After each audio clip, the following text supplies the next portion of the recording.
So this is my garage, and in here we have a barn find. I know you all love a good barn find, and if you love Mercedes-Benz, then this is going to be the episode for you.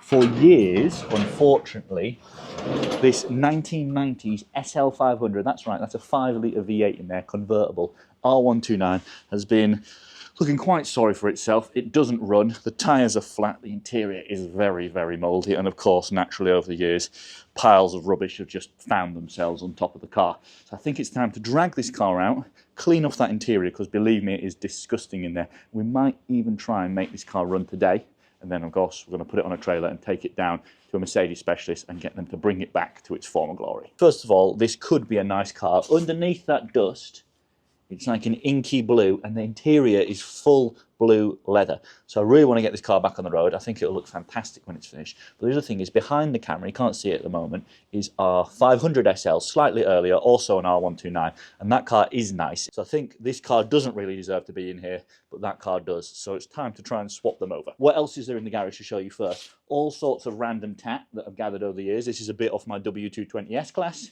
This is a headlight off my W124 that's done 560,000 miles. This is the steering wheel off the 124, which is also mouldy. This is the original steering wheel that did over 500,000 miles. You see it wore completely smooth. But if you follow me around here, take a look at the inside. So you see this steering wheel is completely mouldy. This car is so off the road, I can't get it out, but the key is still in the ignition. That's how confident I am that no one's going to steal this car, because I've left the key in. It's definitely not going anywhere. But blue leather, this is going to look amazing when I clean it all off. Of course, it's got a hard top on there. There is a soft top underneath here, for those that don't know. On the back, it's got some wheels that don't fit. But the first thing to do is going to be drag this car out and clean it off. Currently, there's so little air in this tyre that it's not even registering a PSI. It's just all the way at the bottom saying 0. But hopefully we're going to change that now.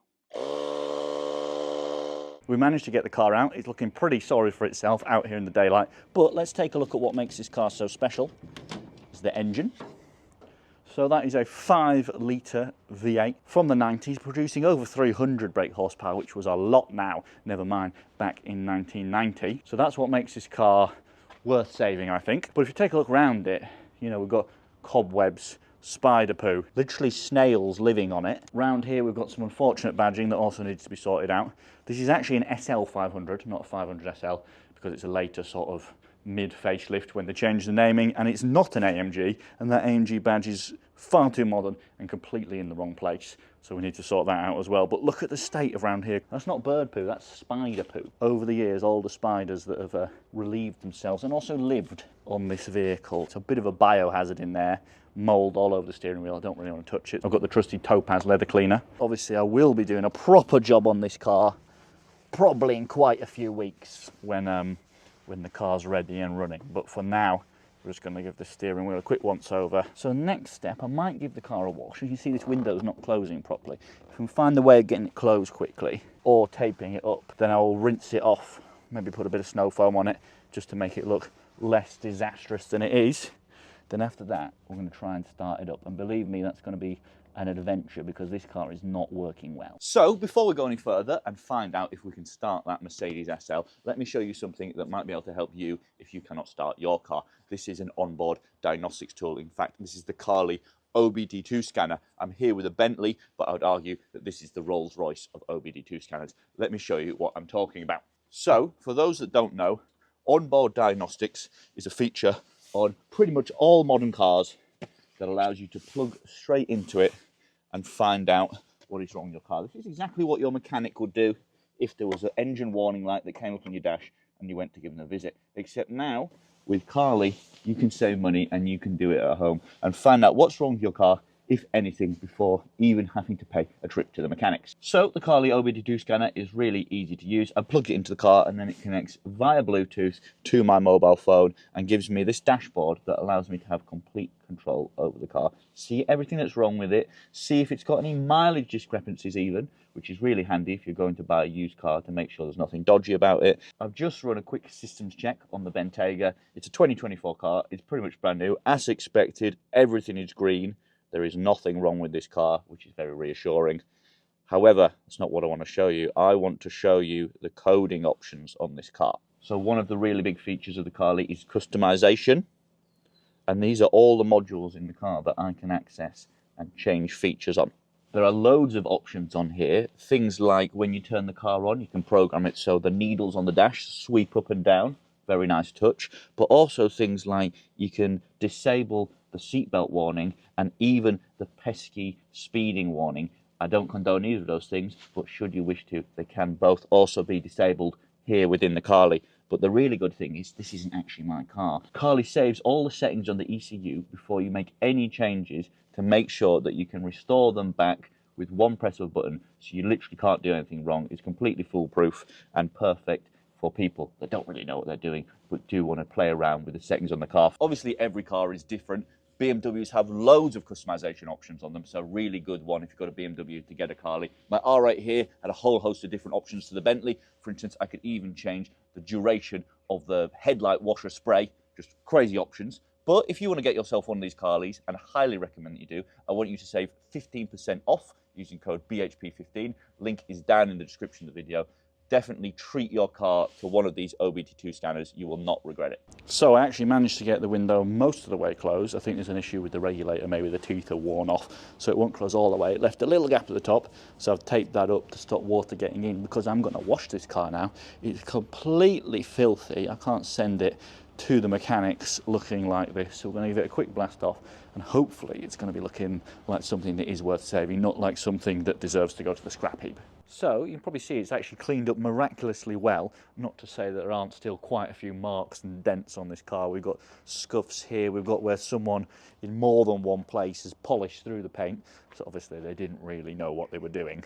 Dent here, obviously the wheels don't match, so still plenty to do, but no point in doing cosmetic things with this car until the mechanics are right. That said, because of the state of this front bumper, I've had a little idea. I might put an AMG body kit on this one, but that's a way down the line. I've got to make the car run nice first. Speaking of running, I'm actually going to try and start it up now. In fact, before I do that, I'll check the oil, because obviously I don't want to, even though it's not in a very good state, I don't want to completely cook it for no good reason. So quickly check the oil, make sure there's some in here. It's not completely level where it's parked, but better than nothing.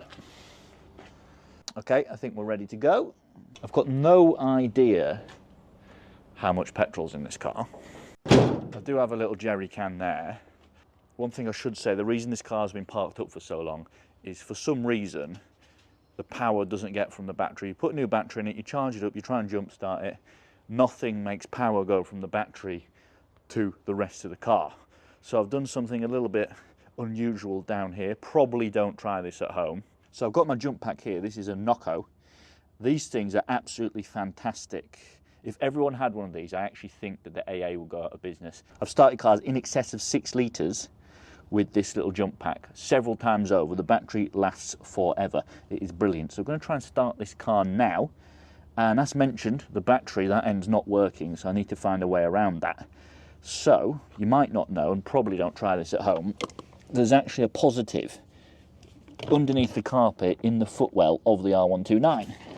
If I clip that on there and find somewhere to ground it, I'm going to try this bit of metal here.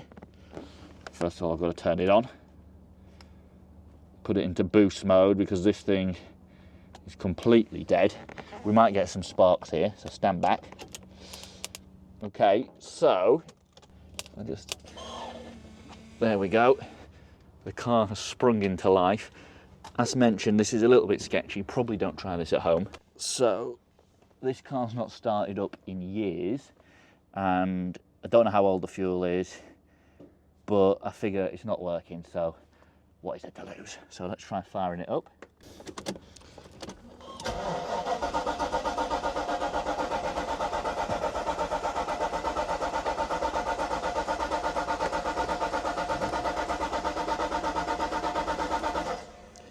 It's turning over, not starting. It's possible there's no fuel. So I've turned the jump pack off. Obviously we don't want any sparks while putting a bit of fuel in this.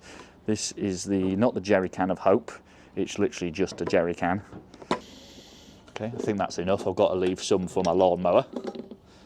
But go and try and start it up again. And hopefully it'll fire into life. See how this goes. Nothing to lose. Oh. Trying.